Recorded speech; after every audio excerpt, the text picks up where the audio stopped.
Bonjour, bonjour à toutes et à tous. Bienvenue dans ce nouveau numéro de CQFD, l'émission qui vous simplifie la vie patrimoniale. Alors, comme chaque mois, nous sommes là pour vous rendre accessible et le plus clair possible tout ce qui touche de près ou de loin à votre patrimoine. Au sommaire de ce numéro d'octobre, on parlera de la loi Pacte, défendue en ce moment par notre ministre de l'économie Bruno Le Maire. Ce projet de loi va-t-il vraiment révolutionner l'épargne retraite? Réponse tout à l'heure. On parlera aussi des marchés financiers, car les indices boursiers n'ont fait que monter depuis 5 ans. Alors est-il trop tard pour investir? Comment sélectionner des valeurs qui ont encore du potentiel? Explication dans quelques instants. Enfin, on vous dira comment investir dans l'immobilier sans passer par la case notaire. Mais d'abord, comme chaque mois, c'est parti pour le JT de CQFD.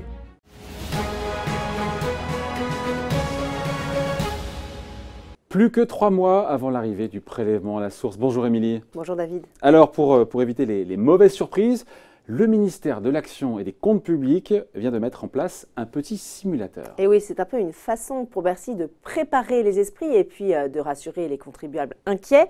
Alors vous le savez, à partir du 1er janvier, notre impôt sur le revenu sera directement déduit de notre fiche de paye, de nos indemnités chômage ou de nos pensions de retraite. Et pour savoir justement à quelle sauce on risque d'être mangé, eh bien la Direction générale des finances publiques vient de mettre en ligne un simulateur sur le site impôt.gouv.fr. Alors, pour l'utiliser, rien de plus simple. Il suffit d'indiquer son salaire net imposable et puis son taux de prélèvement à la source qui figure dans votre espace personnel ou sur votre avis d'imposition. Vous saurez exactement du coup de combien vous serez ponctionné tous les mois.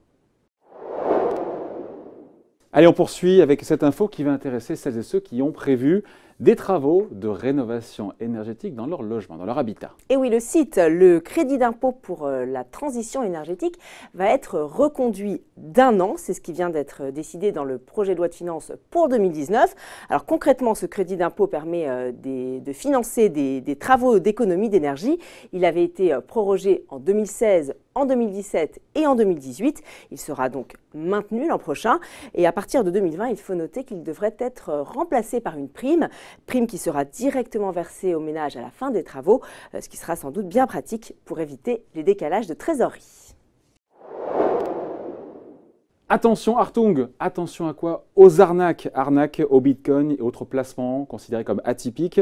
Et pour nous aider, l'AMF, l'autorité des marchés financiers, vient de publier une blacklist, une liste noire. Oui, alors l'autorité des marchés financiers vient de mettre à jour sa fameuse liste de sites frauduleux. Une dizaine de noms viennent d'être rajoutés sur non pas une, mais sur 2 listes noires.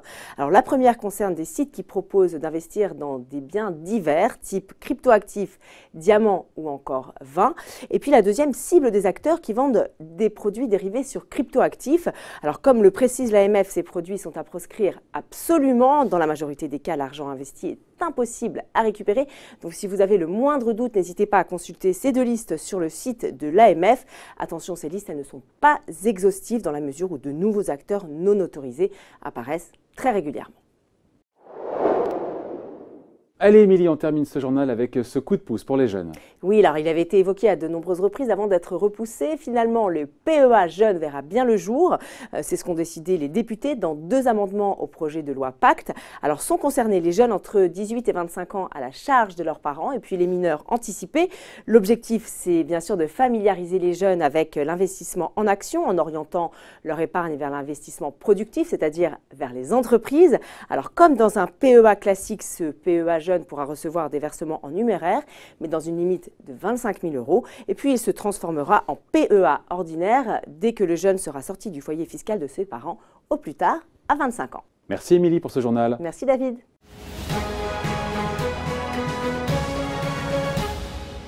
Les marchés financiers sont au plus haut malgré la correction de ces derniers jours. Est-il trop tard pour autant pour investir? On en parle avec Stéphane Hirtavernier. Bonjour. Bonjour David. Gérant action chez Tocqueville Finance. C'est vrai que on va pas se mentir, les marchés ont beaucoup progressé ces dernières années. Et on se dit que c'est peut-être une bonne, voire une très très bonne raison pour ne pas avoir dans son portefeuille n'importe quelle action. Les marchés financiers, c'est comme pour le reste. Il faut agir avec mesure. Et si on fait confiance à des professionnels, on peut continuer d'investir. Même si les marchés, encore une fois, même si beaucoup de titres ont largement progressé, il faut se dire qu'un particulier qui se dirait mais moi je suis aussi bon que n'importe quel gérant, je veux me constituer tout seul mon portefeuille action, C'est pas si facile.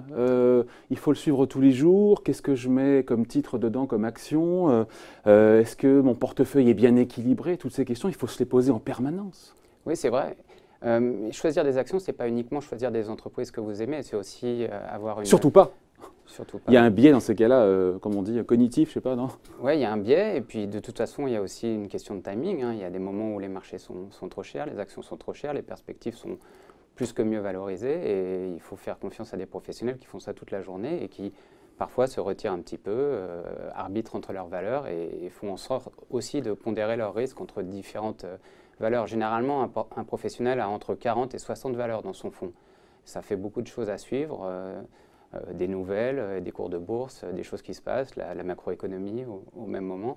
Donc choisir 5 valeurs, c'est possible, 40 ou 60, c'est déjà plus difficile pour un particulier. Ouais. Et donc en fait, pour expliquer les choses, un fonds action, ça permet d'avoir tout ce portefeuille de titres avec plein d'actions, tout ça clé en main via un seul véhicule, via un seul placement, c'est ça, hein? Oui, et puis vous avez aussi le fait que c'est liquide, c'est-à-dire que tous les jours, vous pouvez à tout moment demander en fait de récupérer vos fonds. Et donc, quand vous vendez un fonds, vous vendez les 40 ou 60 valeurs directement d'une seule fois. Alors, la question, encore une fois, est encore plus pertinente aujourd'hui parce que, voilà, les marchés ont beaucoup monté depuis 10 ans aux États-Unis, 5-6 ans en zone euro. On a envie de choisir les valeurs qui ont le plus de potentiel. Il y a deux techniques, alors sans être trop technique, c'est le cas de le dire pour le coup, mais il y a quoi? Il y a des valeurs qui sont mal valorisées, on parle des valeurs décotées, mal valorisées par les marchés, sous-valorisées parce qu'il y a de bonnes raisons. Les marchés, ils ne veulent pas saquer une entreprise par plaisir, parce qu'il y a trop de dettes, parce que les structures sont opaques, parce que le management a déçu en termes de résultats. Déjà, c'est une première technique, ça. Oui, alors il peut y avoir plusieurs raisons pour lesquelles une société va être décotée. Ça va être soit son secteur en général qui est mal aimé à un moment donné, et puis après il y a l'histoire personnelle des sociétés, effectivement les managers qui peuvent aller et venir, un produit qui a déçu, des perspectives qui sont retardées, une usine qui ne fonctionne plus pendant quelques semaines, toutes sortes d'éléments qui font, ce sont aussi parfois des opportunités pour entrer sur des valeurs à un prix, parce que la valeur à long terme de la société ne change pas avec tous les événements qui peuvent arriver au quotidien. Ça donne des opportunités. Et souvent, le marché surréagit. Ouais. Et les marchés financiers ont tous les jours raison, même s'ils n'ont pas toujours raison. Donc, ils peuvent se tromper. C'est là où il faut être contrariant et se dire, bah, tiens, cette valeur, elle est très endettée aujourd'hui. Le management n'est pas aimé par les marchés, mais moi, j'y crois parce que pour telle et telle raison. Oui, il y en a qui disent qu'à court terme, le marché, c'est une machine à voter, mais à long terme, c'est une machine à peser. Donc, le marché va réagir à des tas d'éléments qui peuvent arriver, il va surréagir. Et par contre, sur le long terme, ça finit par s'équilibrer. Donc, vous avez une vraie idée de la valeur de l'entreprise sur une période un peu plus longue. Ouais. Mais de temps en temps, vous avez des opportunités qui vous sont offertes en fait, par le marché. Autre opportunité, donc les valeurs, on l'a dit, sous-valorisées, décotées par les marchés, à tort ou à raison. Et dans le long terme, l'idée, c'est d'avoir raison. Et puis, il y a les valeurs qu'on appelle de croissance, ces valeurs dont les perspectives d'évolution sont absolument incroyables. Oui, alors là, généralement, les gérants de valeurs de croissance, dont je fais partie, ont une tolérance aux valeurs un peu plus chères que la moyenne, qui est supérieure à celle des gérants d'e-value ou des valeurs décotées. Parce qu'ils s'intéressent aux perspectives de croissance, aux accélérations de ces perspectives de croissance, et donc ils sont prêts à payer une prime à court terme parce qu'ils pensent que les perspectives le méritent à moyen terme. Qu'on donne juste, Stéphane, qu'on donne quelques exemples pour les valeurs un peu sous-valorisées décotées et les valeurs en forte croissance future, qu'on voit, qu'on matérialise un petit peu des exemples. Une valeur sous-valorisée ou décotée, par exemple, y a Orange. Voilà, vous avez un secteur des télécoms dont on sait qu'il est difficile, sur lequel il y a périodiquement des guerres de prix, sur lesquelles on a l'impression que l'offre est illimitée. Mais vous avez aussi une valeur qui, certes, ne fait pas une énorme croissance, mais qui génère des cash flows qui sont assez sympathiques et qui a une capacité à payer un dividende. Donc ça, c'est l'archétype de la valeur décotée, de value.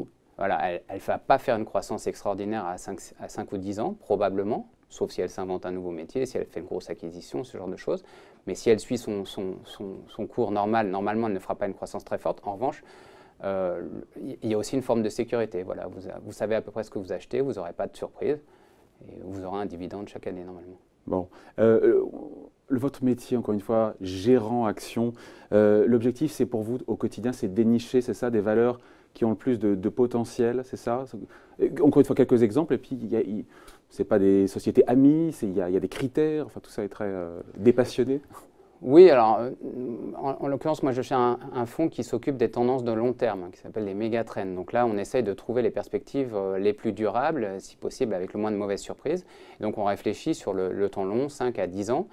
Et puis après, au sein de ces tendances-là, on va essayer de trouver les valeurs qui répondent le mieux à ces nouveaux besoins, celles qui sont, si possible, à court terme le moins chères, qui présentent des opportunités. Donc effectivement, on cherche des opportunités à long terme, des sociétés qui ont des belles perspectives, mais aussi qui ont besoin d'être encore découvertes par une partie du marché. C'est ça aussi une partie du jeu, c'est de se dire une partie du marché ne connaît pas encore cette valeur, va avoir envie de l'acheter. Laquelle par exemple? Un peu connue du grand public quand même. Il y a des valeurs dans le domaine, par exemple, du paiement électronique. Ouais. Avec la croissance du e-commerce au sein de la distribution au global, vous avez des sociétés comme Wirecard, une société allemande, qui fournit des systèmes de paiement avec une croissance qui est supérieure à 25 ou 30% chaque année. Ce n'est pas encore très connu. Ça commence à l'être, parce que ça vient d'entrer dans le DAX, mais ce n'est pas encore archi connu en France notamment. Et pourquoi pas sortir encore une fois du... On est très ethnocentré, on aime bien les valeurs françaises, mais pourquoi pas dénicher des pépites aussi sur des marchés étrangers, pas loin de chez nous en Allemagne, c'est ça Oui, cela dit, on a quelques champions français aussi, même au sein de la technologie. On a tendance à regarder uniquement du côté des États-Unis pour les valeurs technologiques, mais une valeur comme ST Microelectronics est devenue, est présent à la fois sur des marchés des biens d'équipement, mais aussi de l'auto, donc l'auto autonome, l'auto hybride, voire électrique un jour. ST Microelectronics fabrique des capteurs qui vont être à l'intérieur des autos, qui vont permettre de réguler la température, de savoir à quel moment il faut accélérer, à quel moment il faut freiner parce que la voiture devant se met à freiner. Donc tout ça, ça va être clé dans les années futures, une fois qu'on essaiera d'avoir des voitures qui sont de plus en plus autonomes. Dénicher donc les belles opportunités futures, c'est le boulot quotidien de Stéphane Nier-Tavernier, donc gérant action chez Tocqueville Finance. Merci. Merci David.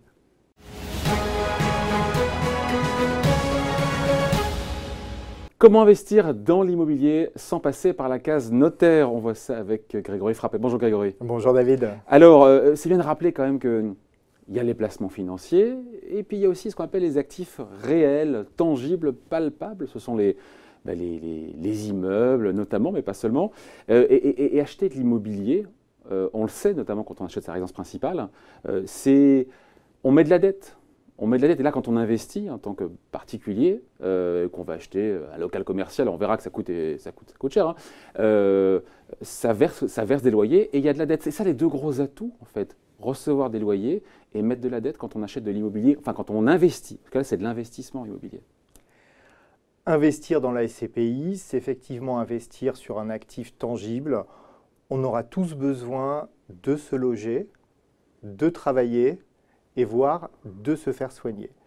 Et la SCPI, c'est investir simplement dans de l'immobilier en confiant la gestion à un professionnel.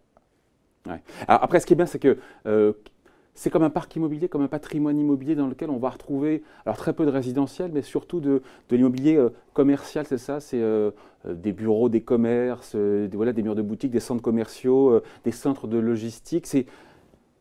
On peut le faire en direct, mais il faudrait des centaines de milliers d'euros. Et là, via quelques centaines d'euros, c'est ça, on peut avoir un truc un peu, bien diversifié.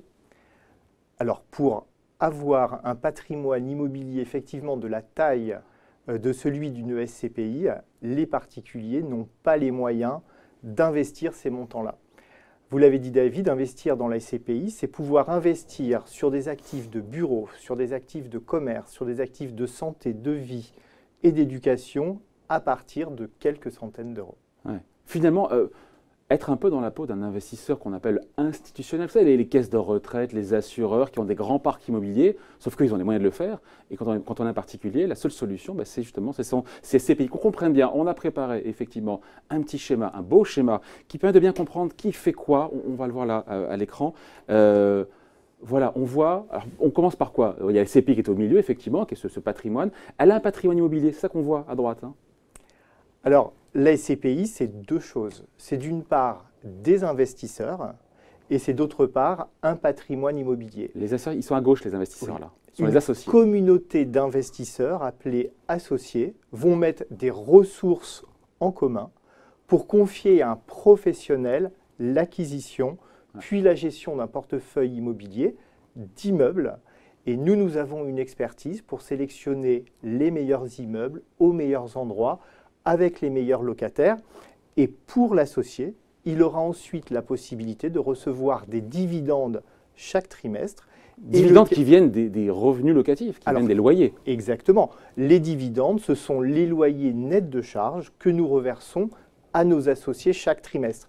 Et ce qu'il est important de préciser, c'est que cette gestion, nous la faisons à la fois pour des investisseurs, des particuliers, mais également pour ce que l'on appelle des institutionnels, c'est-à-dire des banques, des compagnies d'assurance.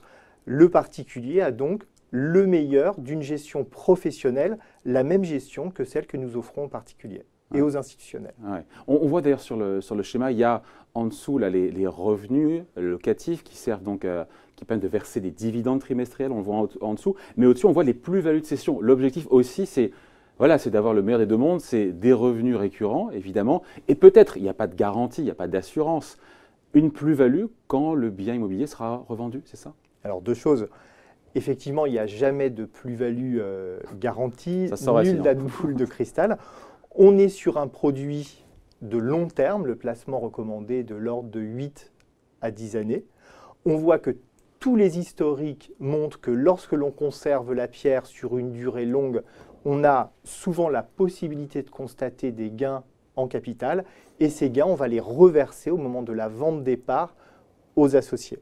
Ouais. Alors, et en tout cas, que ce soit des gains en capital ou des pertes, le cas échéant, on voit qu'on est sur des actifs réels avec une volatilité, c'est-à-dire des variations de valeur qui sont quand même beaucoup plus limitées que sur d'autres types d'investissements. Ouais. On parlait des frais de notaire, on a accroché tout le monde avec ça en disant acheter de l'immobilier, investir sans passer par la case notaire. Alors, il y a ou pas? Il y a des frais notaires que vous payez, mais ce n'est pas aux particuliers de gérer tout ça, c'est ça l'idée en fait. Alors, l'idée vraiment du placement SCPI, c'est que ce soit un placement extrêmement simple pour l'associé investisseur. Le formalisme de la souscription, il est simple. On ne va pas chez le notaire pour acheter les parts. De la même façon, on ne paye pas de droits d'enregistrement au moment où on souscrit à une augmentation de capital de parts de SCPI. Et ensuite, les professionnels, les sociétés de gestion vont faire leur travail. Et dans ce cadre-là, lorsque l'on va investir sur des immeubles, comme tout un chacun, on supportera les frais de notaire. Bon, puisqu'on parle de frais, parlons de la fiscalité ou de la liquidité, parce que les deux aussi peuvent être liés, on peut ressortir, il faut le garder bien quelques années, vous l'avez dit, mais quand on ressort, on est tranquille pour ressortir ou on peut se retrouver collé? Non, il n'y a pas de problème pour ressortir, il y a un marché du secondaire, comme on dit. Alors déjà de dire, la fiscalité, vous l'avez abordé, quand on a les parents directs, c'est celle des revenus fonciers. Ouais. En ce qui concerne la liquidité, on n'a pas aujourd'hui de problématique de liquidité, c'est-à-dire on a toujours des clients qui vont être en face des nouveaux associés qui vont permettre de conseiller les sortants. On n'en est pas sûr.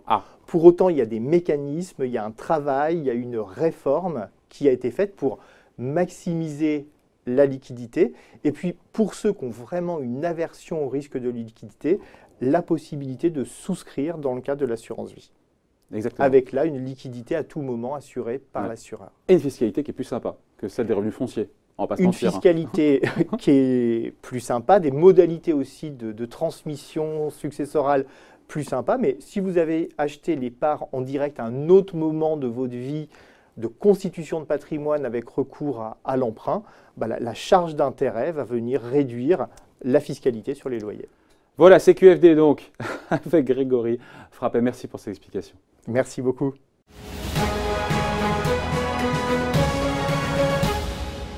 Allez, on parle à présent de la loi Pacte qui est actuellement discutée au Parlement. Est-ce qu'elle révolutionne vraiment l'épargne retraite? On en parle avec vous, Alexandre. Bonjour. Bonjour. Alexandre Boutin, donc, le constat, il est sévère pour l'épargne retraite, qui n'est pas le placement préféré des Français, sinon ça se saurait. En même temps, on se dit qu'avec tous les dispositifs qui existent, normal que les gens, une chatte n'y retrouve pas ses petits. Hein. Oui, aujourd'hui c'est compliqué. On a différents dispositifs qui concernent différents publics. On a par exemple la loi PERP, le dispositif PERP qui s'adresse à les particuliers, à tout le monde. On a la loi Madelin qui s'adresse aux chefs d'entreprise, travailleurs non salariés. On a le PERCO qui est mis en place par l'entreprise, dont tout le monde peut disposer. C'est un peu compliqué, c'est complexe dans la mise en place et dans la réflexion pour l'épargnant. Ouais. Et c'est ce qui explique d'ailleurs qu'aujourd'hui, ça pèse mais quasiment rien, l'épargne retraite, à côté de l'assurance vie. C'est 7 ou 8 fois plus petit. Hein. Ouais, aujourd'hui, on a 220 milliards investis sur les dispositifs d'épargne retraite par capitalisation, contre 1700 pour l'assurance vie. Donc on a une vraie différence, une vraie disproportion entre des dispositifs qui pourtant pourraient cohabiter correctement. Ouais. Beaucoup de dispositifs, donc problème de lisibilité. Ouais. Qu'est-ce qui rend, avant Pacte, on comprenait, qu'est-ce qui fait que ça n'a pas marché, l'épargne de retraite? Qu'est-ce qui la rend pas très attractive au final par rapport à l'assurance vie? Aujourd'hui, on a différents dispositifs. Donc déjà, c'est compliqué en termes de lecture. Ensuite, au-delà de ça, on a des versements qui sont parfois déductibles, des cotisations déductibles, parfois qui ne le sont pas. Ça, c'est le PERP. Déductif, c'est le PERP. Oui, et le Madelin aussi. Madelin vous aussi, voyez, Madelin même vous. Donc, ils sont déductibles de l'assiette d'imposition au titre de l'impôt sur le revenu. Donc voilà, déjà, c'est compliqué. Le PERCO, les versements ne sont pas déductibles. Ouais. Donc déjà, en termes de lisibilité, pas facile. Ensuite, on a les modalités de sortie. Modalités de sortie qui sont différentes en fonction des différentes solutions auxquelles on s'adresse. Le PERCO, sorti en capital, mais également en rente. La loi En capital, Madelin, ça veut dire récupérer son argent, one shot, c'est ça? exactement.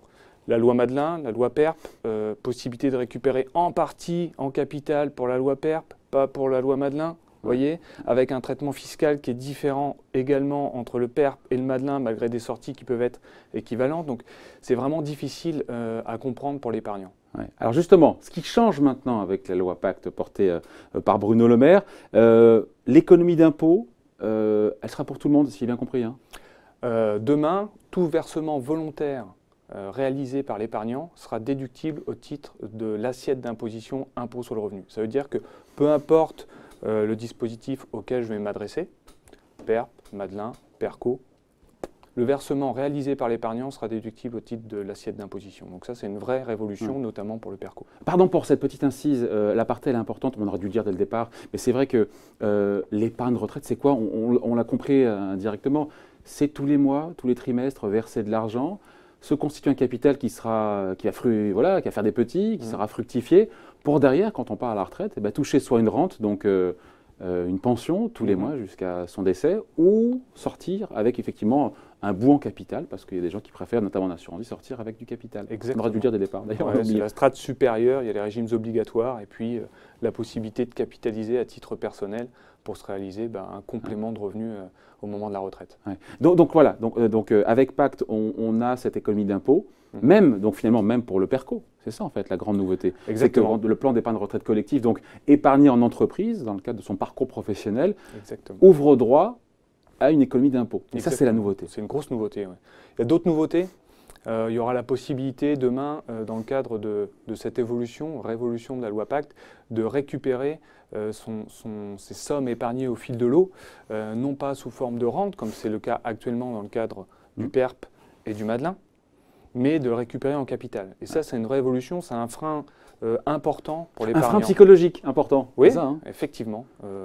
Pas qu'un petit frein, un gros frein. On se rend compte que ne pas avoir la possibilité de récupérer son capital au moment du départ à la retraite, alors, sous une forme de rachat global ou de façon fractionnée, est un vrai frein pour l'épargnant. Ouais.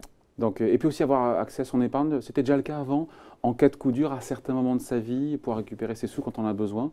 Effectivement, il y avait déjà des cas de déblocage anticipé, on appelle ça comme ça, en cas d'aléa dans la vie, la possibilité plus ou moins heureux. Plus ou moins heureux, effectivement. Là, il y a une harmonisation des cas de déblocage. Avec la loi Pacte, en gros, lorsque je voudrais acheter ma première résidence principale, par exemple, j'aurais la possibilité de récupérer des capitaux, voilà, pour aller financer une résidence principale. Puis après, on a des cas qui sont un peu moins heureux, le surendettement, la liquidation judiciaire, le décès, l'invalidité, qui sont des cas de déblocage dans des situations plus complexes afin de financer ces problèmes de vie. Donc finalement, la loi Pacte, ça permet à l'épargne retraite d'être plus homogène, plus lisible, plus cohérente. Et il y a un truc, on aurait dû en parler dès le départ, mais c'est hyper intéressant, c'est cette notion de portabilité comme on peut avoir avec son téléphone mobile. L'épargne retraite, donc pour les salariés, qui passent d'une boîte à l'autre au sein d'un parcours professionnel, on va changer d'entreprise a priori peut-être 3, 4, 5 fois, je n'ai pas le chiffre en tête, et bien là, son épargne retraite va vous suivre. Avant, il fallait la conserver, en ouvrir une autre au sein d'une autre entreprise, avec un autre gestionnaire. Là, ça peut vous suivre avec pas trop de frais, ça dépend des cas en même temps. Oui, l'idée c'est de suivre le parcours professionnel de la personne qui a ces différents dispositifs. Aujourd'hui, il y a des transférabilités, on appelle ça comme ça, des capitaux versés d'une enveloppe vers une autre, et c'est plus ou moins facile et aisé de transférer. Demain, l'idée c'est de dire portabilité complète d'un dispositif vers un autre, peu importe dans quelle entreprise j'ai travaillé, quel est mon parcours professionnel. Et cette transférabilité ou cette portabilité, en termes de frais, va être plafonnée. puisqu'on va avoir un plafond aux alentours de 3% et une exonération totale au bout de 5 ans, alors qu'aujourd'hui, c'est une exonération au bout de 10 ans. On finit là-dessus. Il reste quelques questions comme en suspens. Il y a une vraie amélioration pour valoriser l'épargne retraite. D'ailleurs, je crois que le gouvernement attend de passer de 200 milliards d'euros, de ce que ça représente, à 300 milliards, je crois, à horizon 2022. C'est ce que disait le ministre de l'économie il y a quelques jours. Il y a des questions qui restent quand même en suspens autour de cette épargne retraite New Look. Il y a des questions en suspens. Il y a l'univers d'investissement. L'univers d'investissement, a priori, ça sera de la gestion pilotée par Horizon. Donc ça, c'est quelque chose qui évolue. Ce sera la gestion par défaut de ces plans épargne retraite, ce PER. Et puis, il y a des questions en suspens concernant certaines harmonisations. On a le préfonds, par exemple, pour les fonctionnaires, qui n'est pas intégré dans la loi, le Corem, qui n'est pas intégré non plus. C'est quoi le Corem? Le Corem, c'est un dispositif d'épargne retraite qui est encore une fois destiné à une certaine catégorie de population et qui n'est pas encore bien défini. Donc tout ça, ça ne rentre pas dans le cadre de la loi Pacte. Ça devrait bouger, on espère en tout cas. Bon, en tout cas, l'épargne retraite qui subit, alors je ne sais pas si c'est une révolution, en tout cas qui est améliorée pour la rendre plus attractive. C'est ça l'objectif C'est l'objectif, drainer l'épargne vers l'économie réelle, vers l'entreprise, à travers des dispositifs qui devraient être plus attractifs demain pour l'épargnant. Allez, merci pour ces explications. Alexandre Boutin, merci, bonne journée. Merci.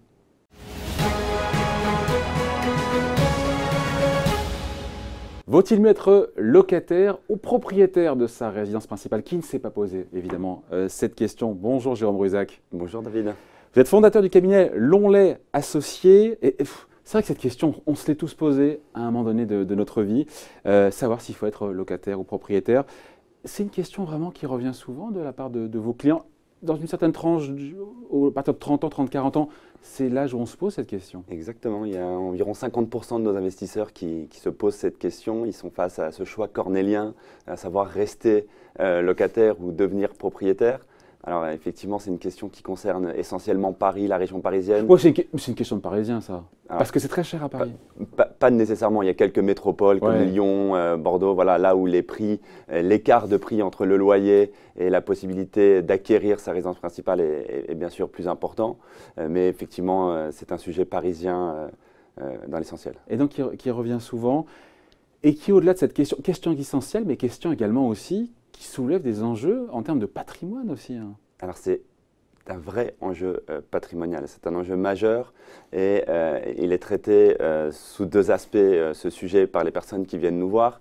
Il y a un enjeu quasiment d'ADN. Ils viennent nous voir et ce qui a été transmis par leurs aïeux, leurs parents, leurs grands-parents, c'est de créer, de fonder un foyer, d'acquérir sa résidence principale. Et donc ils ont un aspect un peu affectif par rapport à ce sujet. Et l'autre sujet, c'est les taux bas. Hein. Depuis une dizaine d'années, on est dans un contexte où les taux sont excessivement bas. Donc tout le monde se dit qu'il faut acquérir de l'immobilier, il faut acheter sa résidence principale. Et nous, par rapport à ça, effectivement, on se dit que c'est un point d'entrée, mais le sujet reste entier. Ouais. Alors, après, la question, c'est savoir quelles sont les réponses que vous apportez. Si on part du principe qu'aujourd'hui, la vie d'aujourd'hui n'est pas celle d'hier, et qu'aujourd'hui, on change plus souvent de conjoint, on n'est pas là pour juger, on change plus souvent de travail, est-ce qu'il ne faut pas en tirer des conclusions, justement, là aussi, même si l'idée de mettre de l'argent, balancer de l'argent par les fenêtres en disant je paye un loyer, finalement, dans 20-30 ans, j'ai rien, c'est ce qui fait d'ailleurs 2 tiers des Français, au final, se portent acquéreurs de leur résidence principale. Alors c'est vrai, depuis 2010, ce sont des chiffres qui stagnent. Hein. Il y a environ, l'INSEE nous dit qu'il y a environ 29 millions de résidences principales en France, 60% de locataires, 60% de propriétaires et 40% de locataires. Et ces chiffres stagnent hein, depuis 2010. Alors, parce que la pierre est chère. Parce que la pierre est très chère. On a gagné 30% de capacité d'acquisition hein, avec la baisse des taux, mais le sujet reste entier. Il faut l'aborder de 2 manières. Hein. Ce sujet, en tant que projet de vie, vous l'avez dit, aujourd'hui, les mœurs ont complètement changé. Notre manière d'aborder et d'acheter l'immobilier a complètement évolué. Déjà, la mobilité, aujourd'hui, toujours selon l'INSEE, on change 4 à 5 fois de travail dans les premières années de sa vie, hein, dans les 10 premières années de sa vie. Donc, par rapport à avant, on passait une vie entière dans la même, la même usine, hein, comme nos grands-parents. Donc, c'est plus du tout le cas. On se marie, on divorce. Hein, le taux de divorce a explosé ces 20-30 dernières années. Donc voilà, le couple, la vie de couple, le train de vie n'est plus du tout abordé de la même manière. Donc ça, c'est le sujet, on va dire, projet de vie. Hein. Et l'autre sujet, c'est le sujet tout simplement patrimonial. Vous m'avez posé la question précédemment. Et aujourd'hui, notre point, c'est tout simplement d'avoir fait des simulations financières et de se rendre compte que l'acquisition de la résidence principale n'est pas rentable. Alors, il faut, Malgré les taux bas, parce que qui dit taux bas dit prix du mètre carré très élevé, l'un est censé compenser l'autre, et c'est là où finalement les prix ont plus monté que les taux n'ont baissé. C'est ça la conclusion économique, financière, en faisant des simulations, c'est même si les taux sont bas, aujourd'hui on ne peut pas rentabiliser une résidence principale. En même temps, on n'est pas là pour la rentabiliser non plus. C'est pas un placement. D'où la problématique de l'affectif. Et quand on est gestionnaire de patrimoine comme nous, quand on se fonde voilà, sur une quinzaine d'années d'expérience et surtout sur une analyse de l'immobilier des 70 dernières années, il faut avoir à l'esprit l'impact économique et financier de cette acquisition. Et tout simplement, on fait des simulations financières. On va regarder bien évidemment tous les coûts induits par l'acquisition, les frais de notaire, la charge de crédit, d'assurance, mais tous les coûts qu'on méprise un peu sur les 20 années d'une durée moyenne de crédit aujourd'hui. L'entretien, les charges de copro, les taxes foncières, etc. Et aujourd'hui, voilà, même si les prix montaient dans les prochaines années de 2% en moyenne, ce qui n'est pas encore sûr. Parce que par le passé, en fait, tout ça, l'investissement, c'était une bonne opération d'acheter sa résidence principale parce que les prix ont flambé. Aujourd'hui, quand on achète aujourd'hui, l'espérance d'avoir ce même gain futur que celui qu'on a eu sur 20-30 ans, sauf si on croit au Père Noël, mais ça va être difficile. Hein. Exactement. Donc notre sujet et votre question par rapport à l'enjeu patrimonial, c'est pas de ne rien faire, de rester locataire, c'est de se dire qu'est-ce qu'on peut faire. Et donc on va regarder ce fameux différentiel qu'on a entre le loyer qu'on paye aujourd'hui et l'effort qu'on serait prêt à consacrer en devenant propriétaire. Si on voulait acheter, en fait c'est un cas théorique, si on pouvait acheter son appartement dont on est locataire, combien ça nous coûterait chaque mois en remboursement d'emprunt? C'est ça. Vous comparez le loyer, on reste locataire. C'est ça. On achète ce même bien, pas celui-là, mais un équivalent. Exactement. Qui coûte beaucoup plus cher en termes de remboursement de loyer, c'est ça? En termes d'emprunt, de crédit. Exactement. Et le différentiel, on le place. Exactement. Alors aujourd'hui, il y a un différentiel qui est de l'ordre de 1 000 € en moyenne sur Paris, région parisienne, 500 € en province. Voilà, on ne va pas placer la totalité de ce différentiel, on va placer une partie de sa capacité d'emprunt. Bien sûr, l'apport qu'on avait aussi prévu de consacrer à cet investissement. Et tout simplement, les 15-20 prochaines années, en mettant ça sur des sujets que vous évoquez fréquemment ici, tels que la location meublée, les SCPI, on va se rendre compte qu'on va rentabiliser, qu'on va créer du patrimoine, qu'on va développer son patrimoine, bien plus que si on avait mis cet argent sur... Pour vous, on est sûr, on est sûr de rien, vous me direz, mais il y a plus de chances d'être gagnant plutôt que d'acheter sa résidence principale parce qu'on va la surpayer aujourd'hui malgré les taux bas. On reste locataire et ce différentiel, pas tout, une partie. Je répète, mais c'est important, les frais comment on appelle ça, la mise de départ, c'est ça Oui, l'apport. L'apport, c'est ça. On place tout ça dans l'immobilier via des CPI, via tous ces placements dont on parle effectivement dans CQFD régulièrement. Et à horizon 20 ans, il restera plus d'argent avec cette solution que si on devait revendre avec sa résidence principale avec 2% de croissance, c'est ça, les prix chaque année, moins tous les frais dont on a évoqué chaque année. Exactement. Vous avez fait au calcul. Hein. Exactement, dans les différents modèles, dans ce qu'on appelle dans notre jargon les simulations financières.